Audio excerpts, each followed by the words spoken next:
Hello, thanks for tuning in. I hope you're keeping well. My band, The Gravity Drive, have a new album coming out this August, and I thought it would be nice as part of that to do a behind-the-scenes series of videos, but mainly from a drummer's perspective. So we were fortunate enough to record the new album at Middle Farm Studios in Devon, which is the first time that any of us have really been into like a professional top-end studio with, as much gear as you could imagine being there and some of the sort of best things you can get available. So I wanted to just talk about the process like leading up to the studio.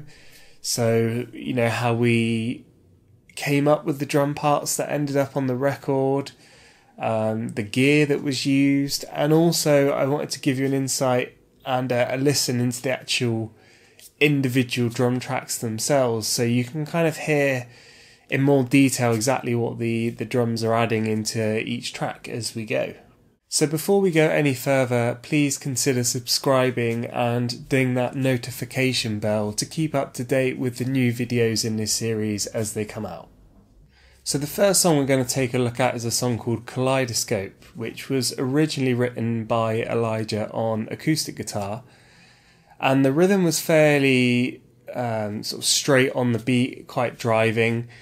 So I thought I'll keep the beat the same way just to support that rhythm. So the drums aren't really doing anything unusual to begin with, but after a while that beat just felt a little bit stale from everyone, and Ava in particular spends quite a long time going through various loops, and she'll just grab loops that feel good to her when she's listening to them along with the rest of the music. And she found this one electronic loop that was it's quite heavily layered. I think there was like 5 or 6 different sounds, and she just sort of said, "Oh, I like this. Could it inspire you to do something on the drums?" And what was interesting was there was almost like a electronic tom sound in there, and it had quite a strong melody to it. So it was kind of going boo, boo, boo, boo, boo, boo. So in the second bar, it always had this sort of slightly raised note in there, raised pitch. And it also, after those tom hits, it also had 2 like clap sounds. So I think it was something like boo, boo, boo, ka, ka, boo, boo, boo, ka, ka. Something like that. And eventually I managed to translate that into playing those parts on the toms, and then the last 2 clap hits I would turn into snare drums.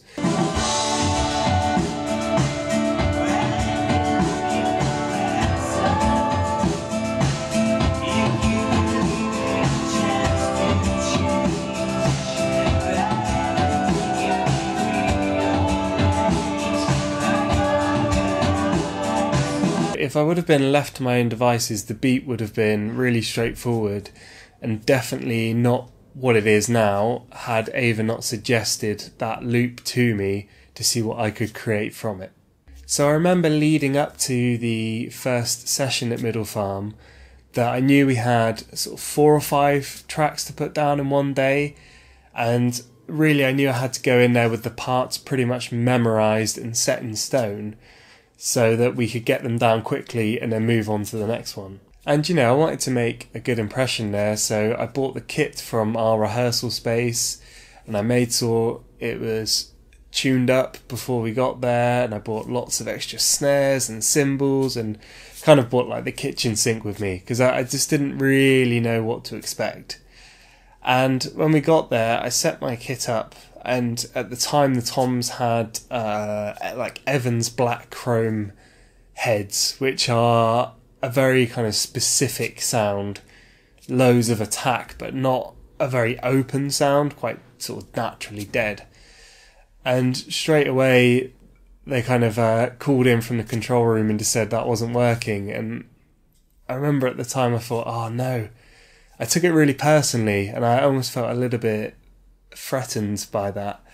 But after I, got my own ego out of the room, thinking I was the only person that could make drums sound good, I started looking at what was there. They have a really good stock at Middle Farm of variety of kits and drums to choose from, which is part of the reason why I wanted to go there in the first place. So they had a lovely Guru kit that had this really lightweight drums, and for some reason the resonance was just, I don't know, really pure, and they tuned up instantly, like really quickly.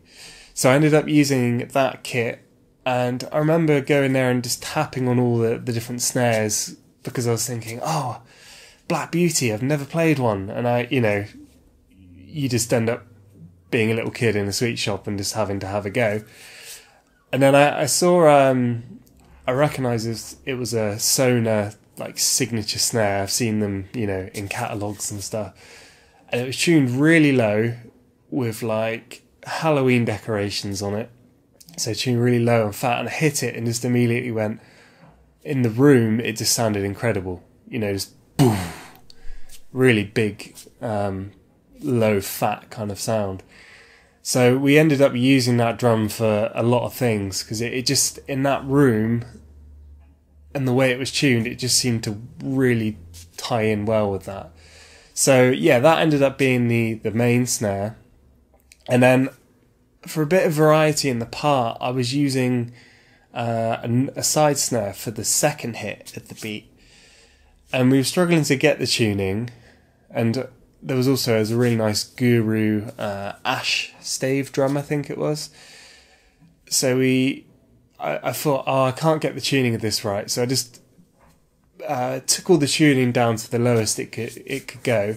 And I thought, I'll just retune it from the beginning so I can hopefully get it more in tune. And actually, the irony was, without barely any tension on there, they called in from the control room and said, oh, actually, that's it. That's the sound. So it almost had like this white noise effect, because it was just so... there was next to no tension on it. That had a really snappy... And it made the snares really washy and fizzy as well. So yeah, I guess you have to rely on others sometimes and trust them, so that if they, hear a sound... I wouldn't have gone for that. I didn't think that was going to work, but actually it did. We chose Middle Farm to go to because I was actually watching a lot of Guru drums demo videos, and the sound quality in those videos was just something... The drums are fantastic anyway, but there was a certain ambience that you could just hear from those drums in that room, and I thought, I'd love to go there. And amazingly, it's also, only a couple of hours down the road, so it was fairly local. And then I saw that bands like Periphery and some of my sort of favourite heavy rock metal bands were starting to record there quite a lot as well. So I knew that there was something about that room that gravitated with the kind of drums that I like to hear, like big, punchy, powerful sounds. And when we got there and I first sort of started playing, it didn't disappoint. There's a really nice big ambience, but also it's not out of control.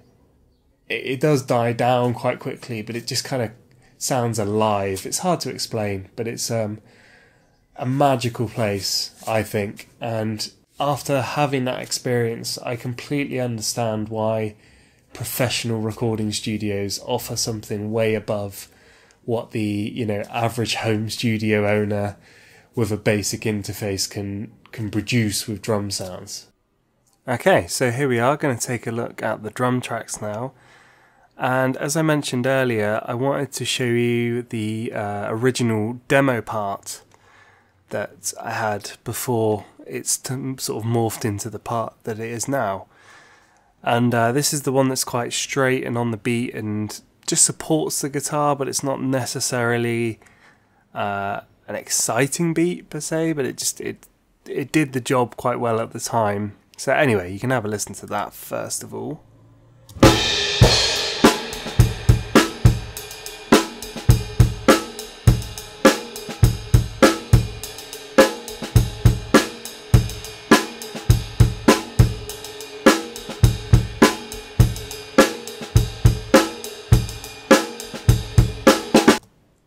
So yeah, fairly straight on the beat, not necessarily anything unusual, but after working with the loop that Ava gave me, we ended up with this one instead.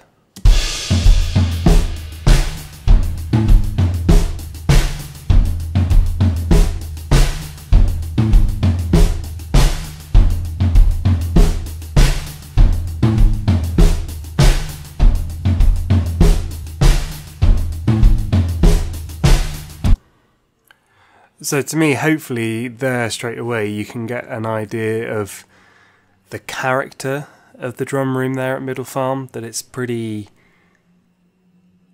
big and kind of punchy, but also not, there's not like that sort of horrible low end build up that you get, say if it was in like a big hall where it just kind of gets muddy. It was always controlled and nice and clean.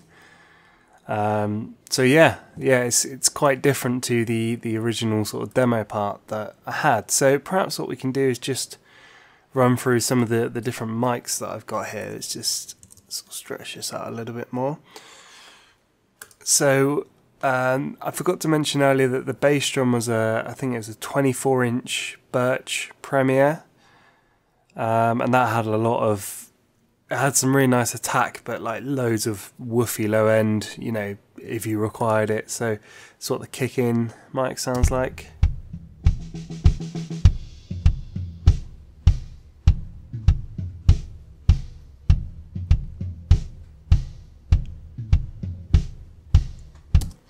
So to me that would easily be, you know, EQ'd into something a lot brighter, plenty more sort of click if you wanted it. Then I can't remember what OSE mic was. I'm presuming it was something on the sort of outside on the resonant head, just to pick up the sort of more of the boom character. But it almost sounds just like a sub mic, to be honest. Yeah, that's a lot low end. And then we also had like a sub kick on there as well, which is like one step subbier, so it's kind of sub or subbier. Yeah, so because we had a ridiculous amount of mics, we mic'd the top and the bottom of both of the snares. So this is what the main snare sounds like, main snare top.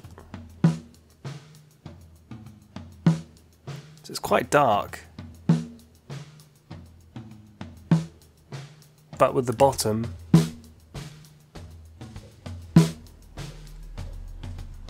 that really helps to kind of bring that snap and that brightness back to it.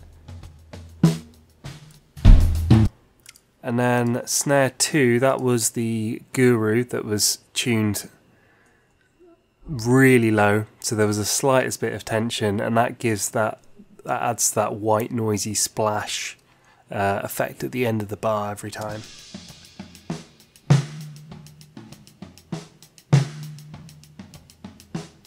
It's got more kind of sustain to it.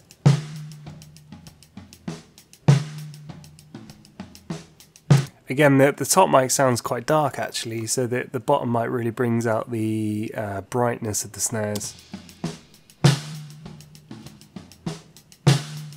A lot more fizzy.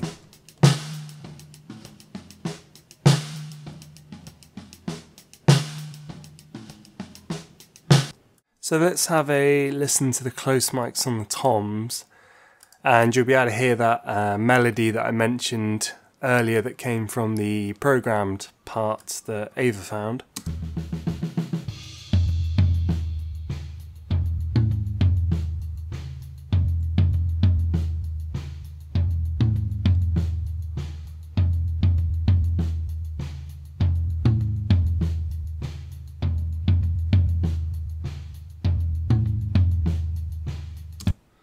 Yeah, so to me, even there, those close mic tracks sound a lot cleaner, and just everything you want to hear from the tom.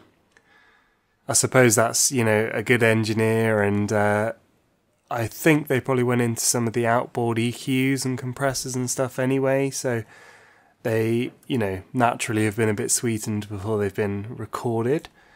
So then we've got a close hi-hat mic, you know, kind of does what it says really.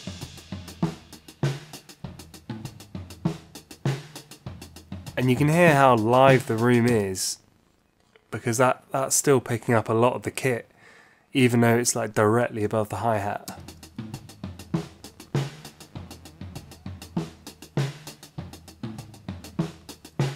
Cool. So yeah, and it's the same thing with the overheads actually, where they almost could sound like close room mics, really.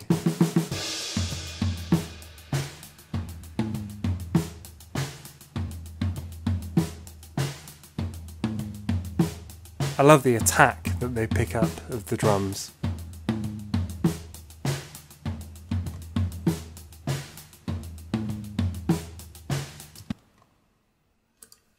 Cool, and then basically we had 3 sets of stereo room mics. So we've got close, a mid, and a far basically. So, but it's interesting.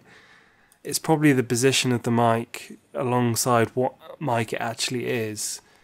It's interesting how these 3 sets of rooms actually sound quite different, in my opinion. So I think the close room was like it was a big ribbon mic. I think it was like an AEA ribbon mic. I'm not perfect on knowing the name, but I think it's that. So yeah, let's take a listen to the close room mic. It is quite dark, so it does sound like it's a ribbon mic to me. Quite a lot of punch, especially from the kick. And then we've got the mid rooms. These, I think, are capture the room in the best way. Like, they're my preference if I was to choose kind of a set of room mics to go with. To me, these sound great.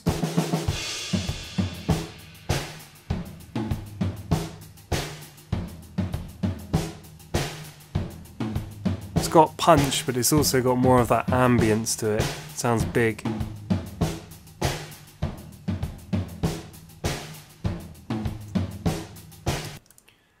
And then, interestingly, the far rooms, you think, oh, it's going to get bigger again, but the sound's almost different. So yeah, so take a listen to those.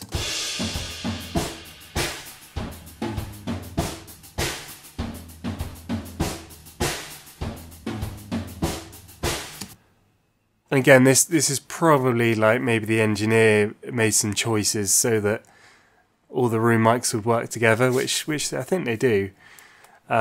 But that's quite bright to me. There's a lot of top there, but not much of the kind of low to mid stuff. So yeah, let's just hear all 3 room mics together. And to me, this is what's great about Middle Farm, is really the room mics and the overheads give you the sound of the drums. And then the close mics can just be kind of brought in just to bring more presence and attention to certain instruments. Yeah. I mean, it's like I could never recreate this at home in a small, tiny bedroom style studio. So it's yeah, it was a real treat to be able to record this.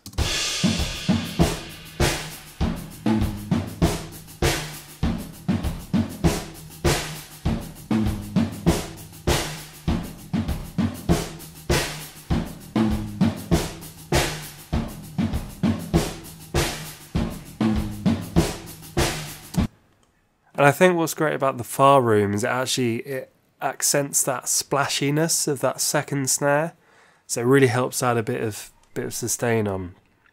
Cool. So yeah, that's what the individual drums sound like. Now my dog's barking. Okay, cool. So we've had a look at the individual drum tracks from the original session.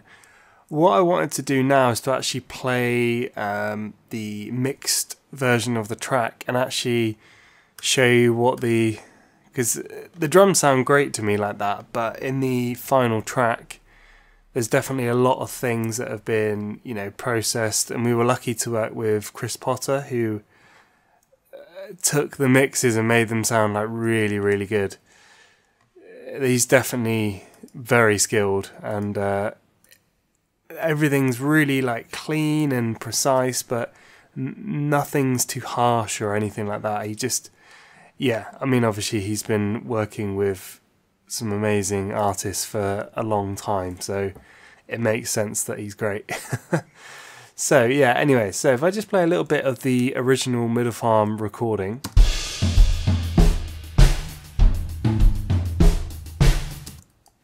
Now I'm going to play it as the mix stems.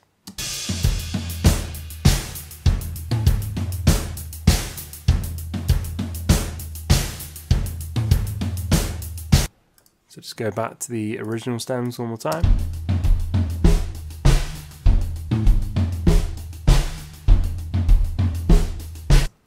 Mix stems.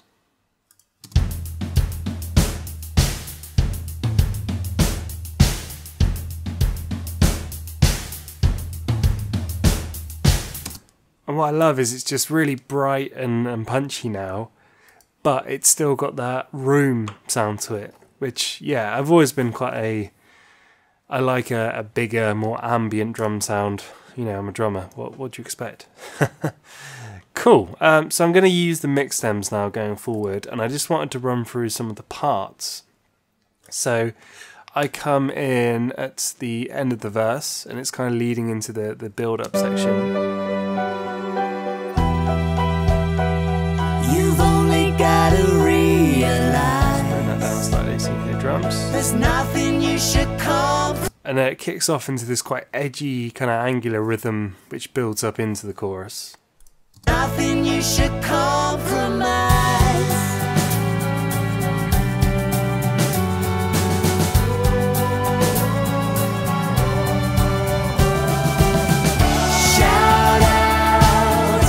Shout out if you feel it. Shout out if you hear it. Shout out if you feel estranged. You're running out of hope. Yeah, so I think once we, made the record and put everything in, that drum part makes sense with the kind of the anthemic sound of the song. It's quite a big, powerful sound. So I'm really glad that we took the time to experiment rather than just going with my original idea. I think this song wouldn't have benefited at all from the original part to where it's ended up now. Yeah, so for verse 2, this is going to sound slightly strange, but if you've ever played Final Fantasy VII, there's a section called the Costa del Sol where you're on the beach, and for some reason that image keeps popping into mind whenever I hear this part. Anyway, let's give it a listen. So it's got like a Latin feel to my ears, but I'm really not an experienced Latin drummer, so... So remember where you're going to. Remember what you're here to do. So let's just isolate the drums, see what's happening there. And for this as well, on the ride cymbal, I had a little ching ring. So that's where you've got the little tambourine jingles, just to give it a little bit of shimmer in there as well. Here it comes.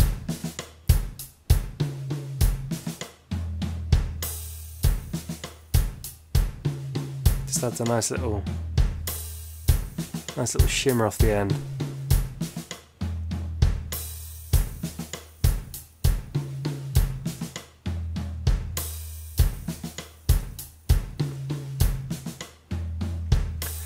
Yeah, so that was my take on, trying to play something Latin-y.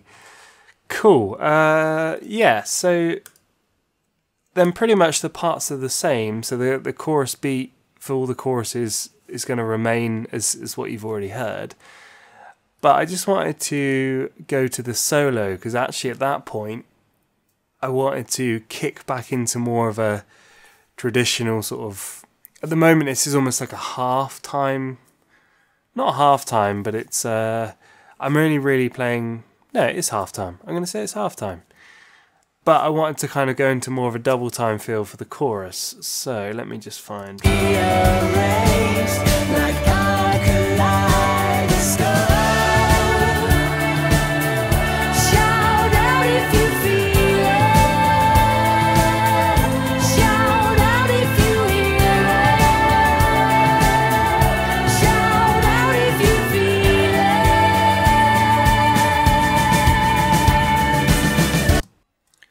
Cool. Yeah, so that was the solo section. So let's just take a look at that in isolation. So this is the chorus, now the solo.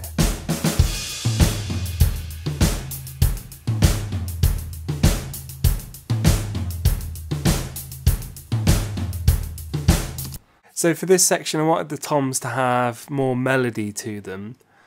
And also this sounds great in headphones because the panning's really strong, so you've got like, I can hear going boom, boom, boom, the kind of dotted, quite hard pan there, which is, yeah, I really like that. Yeah, so it's kind of got a slightly unusual melody, so it's like so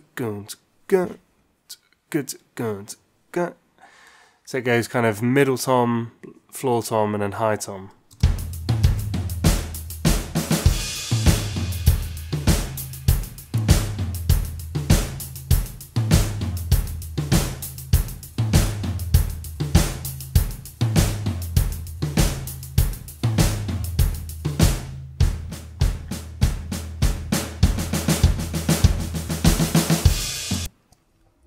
And then for some reason, I don't know why, I think I just kind of played that fill a little bit spare at the moment. I think that was the one moment where that wasn't planned for initially. I just kind of did it as a thing, and I don't know, I feel like it's kind of revving up to kick back into the chorus again. So yeah, I think it worked.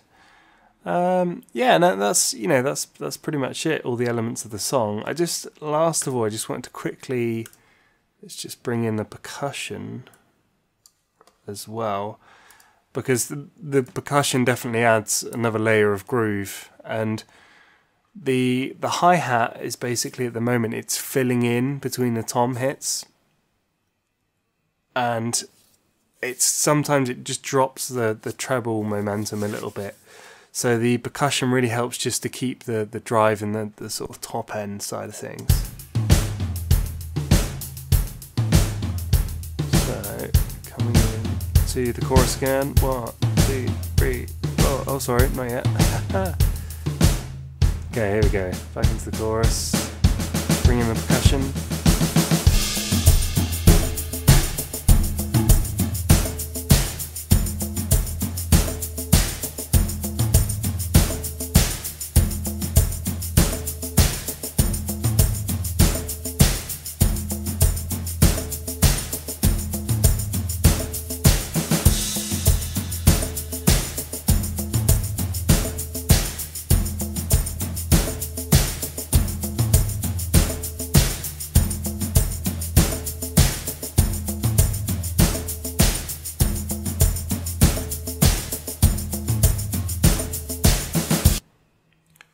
Cool. Yeah, so that's pretty much all the elements of this track, really. So I'd love to hear your feedback in the comments below about what parts of this video did you enjoy the most. Was it the stories, or was it the rundown of the individual drum tracks?